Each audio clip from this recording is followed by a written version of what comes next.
পরিচ্ছন্ন নগরী শুধু চট্টগ্রামের সৌন্দর্য বৃদ্ধি করবে না, বরং স্বাস্থ্যকর পরিবেশও নিশ্চিত করবে বলে মন্তব্য করেছেন চট্টগ্রামের সিটি কর্পোরেশনের মেয়র ডাক্তার শাহাদাত হোসেন। সকালে চকবাজারের ঐতিহ্যবাহী অলিখা মসজিদের সামনে একটি ইসলামিক মনুমেন্ট উদ্বোধনের সময় তিনি এই মন্তব্য করেন। তিনি বলেন, অলিখা মসজিদ চট্টগ্রামের অন্যতম ঐতিহ্যবাহী মসজিদ। পুরানো এই মসজিদটি শুধুমাত্র একটি স্থাপনা নয়, বরং এটি চট্টগ্রামের ঐতিহ্য ও ইতিহাসের প্রতীক।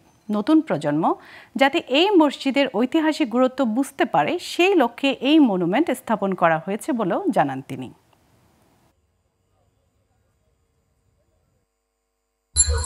80 থেকে 100 বছরের একটা পুরানো মসজিদ, যেটি এই পুরা এলাকাতে আমরা মনে করি এটার ঐতিহ্য নিদর্শনা।